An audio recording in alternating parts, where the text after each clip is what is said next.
What's up, YouTube? This is Right Around the Storm channel. Back at you. I have an update on 50 Shades of Chevy. I haven't done anything on it in quite a while, but it's been waiting its turn. It's kind of hard with a couple kids, house, job, life. So, give you a quick update. I've seen a couple videos online of some guys doing some C30 lowering stuff, and I honestly didn't think that their videos were that great. I thought I could do a little bit better and show you a little bit more in depth of what we're doing and how we're doing it. So here's the truck as it sits. I haven't done an update in a while, so a few things look different. Got in the shop. So right now we're right in the middle of doing a 5.7 drop on the truck. I have a giant pile of empty boxes here. I bought a complete front end kit from Rockauto. It's a Mevotech brand. Everything looks really solid. Everything's powder coated. Ball joints are already pressed in and everything. Looks really nice. For the rest of the parts, I'm using switch suspension drop spindle, 3-inch drop spindles. And then in the back, we're using their mini notch kit with the airbag kit. So I could still use my Firestone ride rights. And that will be a 7-inch drop in the back and a 5-inch drop in the front. We got this far tonight. This is only 2 days worth of work. So first thing we did was we came in here and removed the inner fender wells. And I got to button up a bunch of these hoses and wires and whatnots.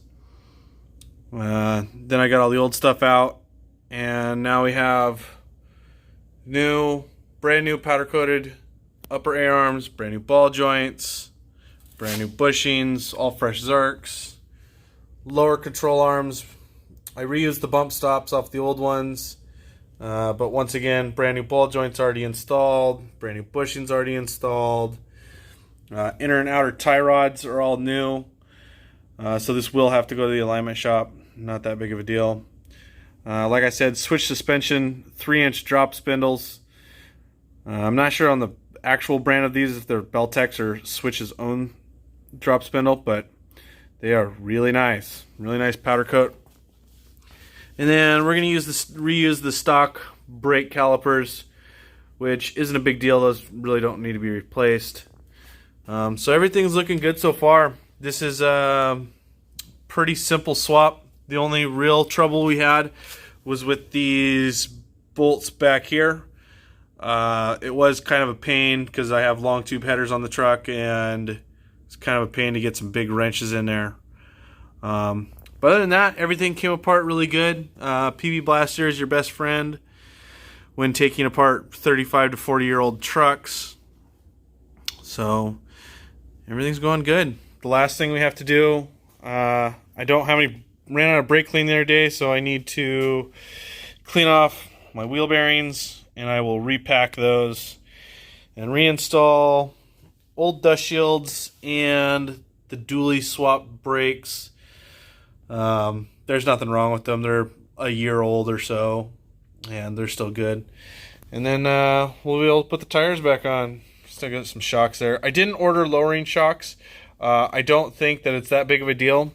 We did take a single coil out of the factory C30 coils.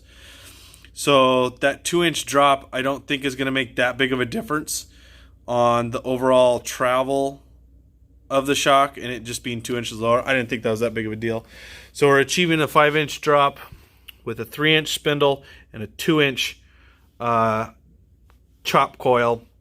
I heard that these things ride better on modified stock springs versus the aftermarket springs that are out there.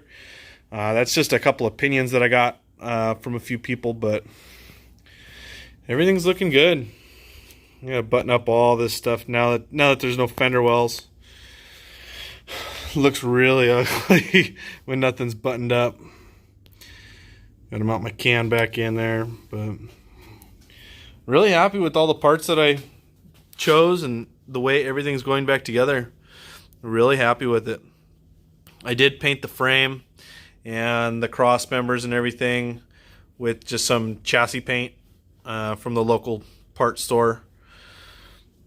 So everything's turning out great. This thing's gonna be sick when it's on the ground. So next up is, after we get the front end done, we're gonna get to the back side.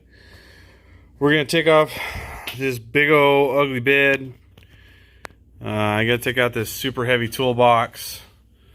Take off my super cool Lund fastback.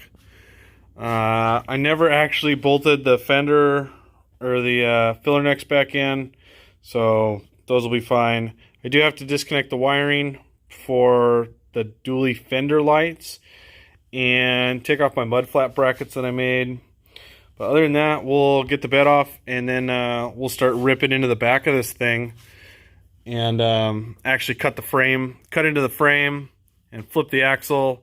And I think I'm going to do a video on how to set your pinion angle when you axle flip it, because I opted to be cheap and not buy the flip kit from Switch. I could do it myself. I don't need their help. So that'll be the next video. Anyways, thanks for tuning in, guys. There's going to be more updates coming. This truck will get done and will get painted one day, maybe. So thanks for joining. Have a good day. Peace out.